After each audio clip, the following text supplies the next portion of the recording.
Boa tarde, pessoal. Estamos aqui em mais uma live, dessa vez com uma mãe atípica, no nosso Histórias que Inspiram. A gente trouxe aqui a Camila, que eu vou pedir para ela se apresentar.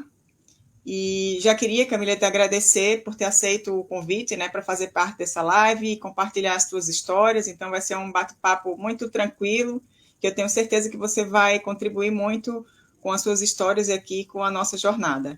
Então, para a gente começar, eu queria que você se apresentasse, falasse um pouquinho sobre você aí, onde é que você está, sobre os meninos, para a gente começar depois o nosso roteirinho de perguntas.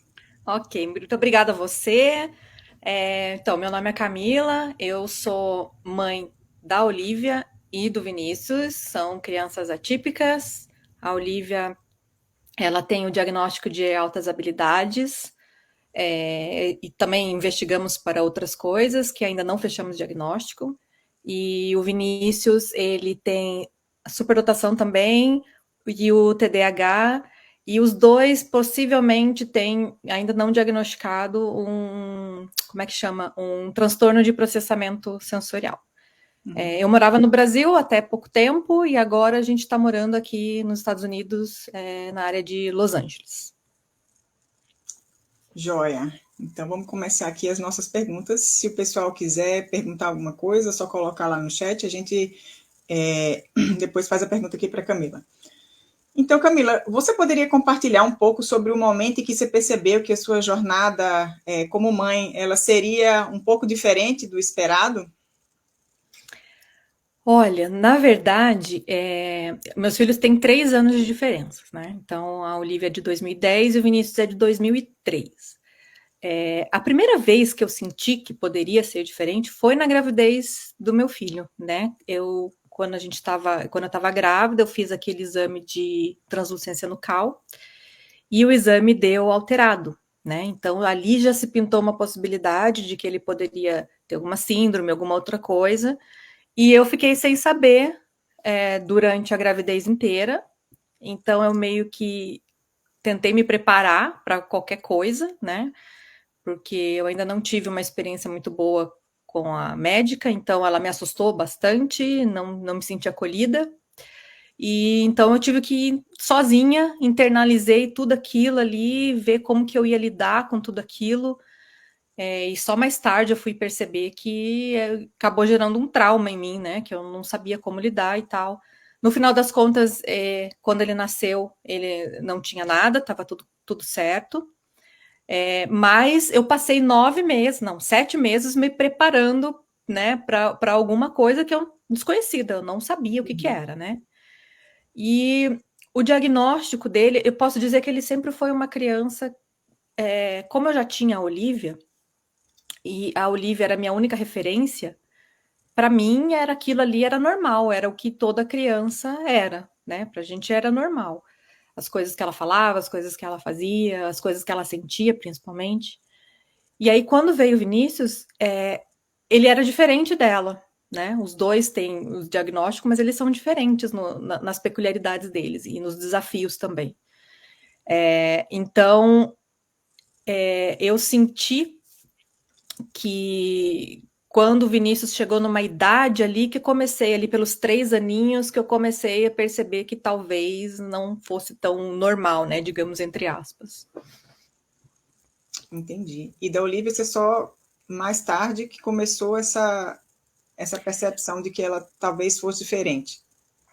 Com a Olivia, é porque assim, quando a gente não tem orientação, a gente não sabe, né, o que pode ser, a gente leva tudo como se fosse normal e como se a gente, como mãe, exagerasse, como se a criança fosse dramática, como se a criança fosse hipersensitiva, tipo, ai, é muito Uhum. sensível.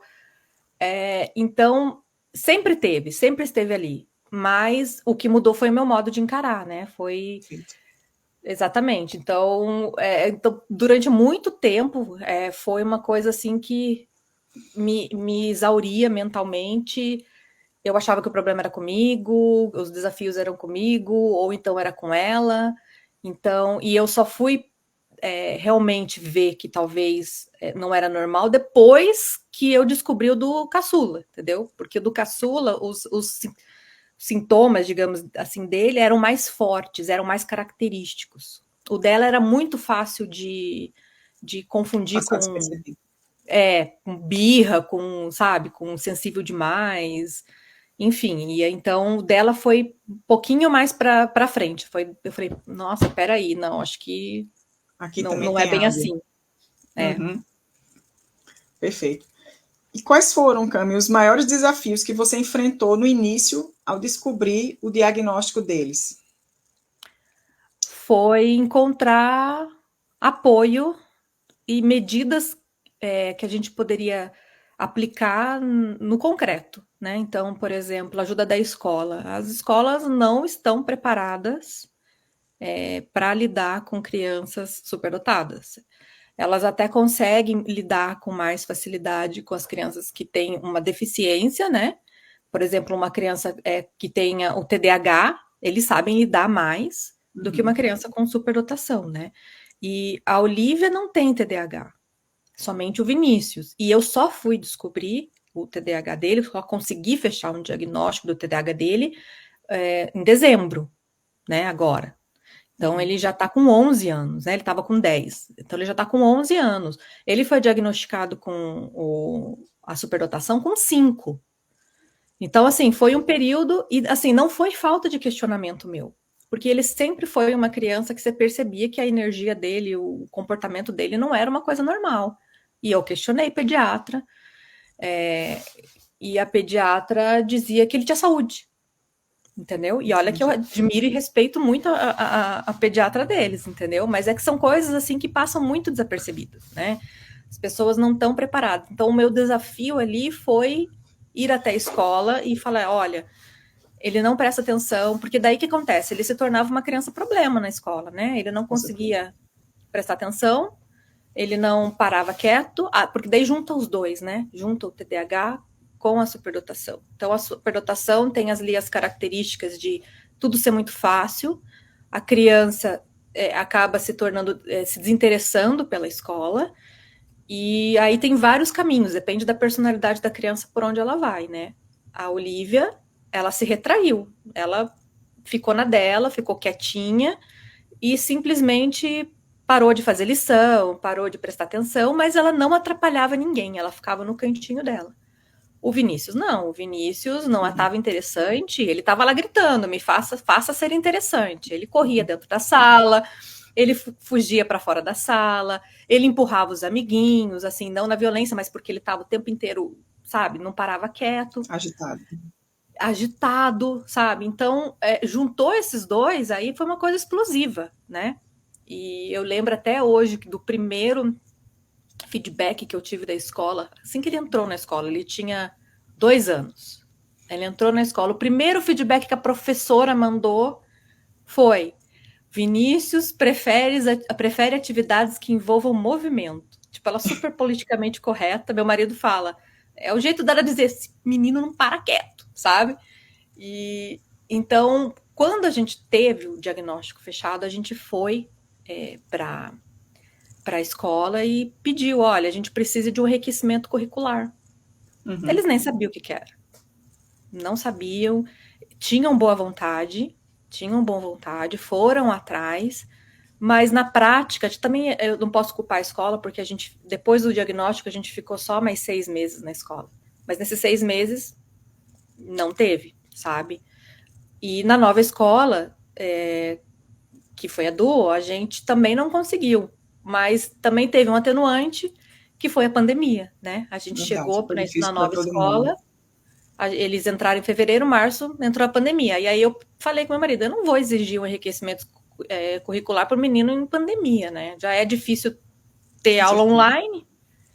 E aí foi aquele ano inteiro de aula online, super complicado. E aí no ano seguinte também não, entendeu? Também não conseguimos, acho que a escola não sabia como apresentar.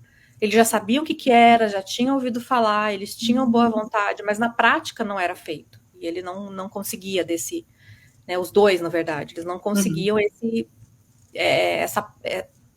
essa prática de ter mais enriquecimento curricular. Por isso que eu digo que as escolas não sabem como lidar com isso. E eu entendo o porquê, né? É que elas não é visto como uma dificuldade. Eles acham, é superdotada, então é só coisa boa. Imagina, a criança não precisa de nada, ela aprende tudo sozinha. E não é, né? A criança também tem muitas dificuldades, principalmente psicológicas, de lidar com as emoções, sabe?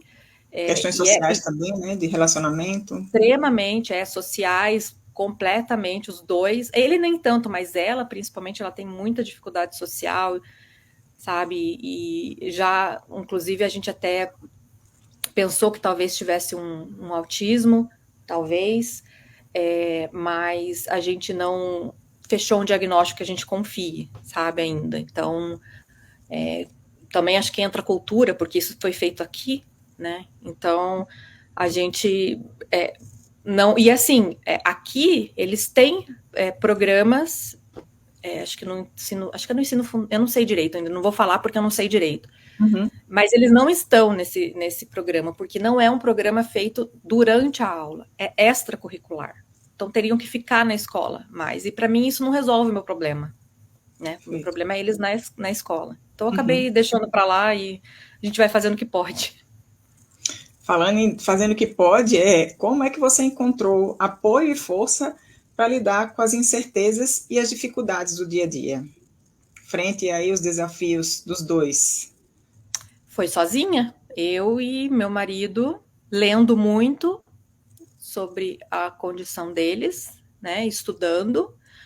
E assim, o diagnóstico, ele veio como um alívio, né? Interessante isso. Foi, e também acho que foi assim, a gente aprendeu, eu e meu marido, a ser mais generoso com os nossos filhos. De ser mais, entender que aquilo ali não é simplesmente uma característica de uma personalidade, mas que sim é uma dificuldade. É uma característica da condição deles. Uhum. Então, a gente percebeu que a gente tinha que ser mais flexível, que a gente tinha que ser mais generoso com eles, andar no passo deles e não querer que eles andassem no nosso passo, principalmente no lado emocional, que para nós aqui o que pega mais é o lado emocional. O meu filho, ele tem dificuldade de controlar as emoções dele, né? Então ele se aborrece muito fácil, fica com raiva, né? A raiva é o escape dele. Então, ele fica com raiva. Ele não parte para o lado físico, de bater, de coisa, mas ele grita.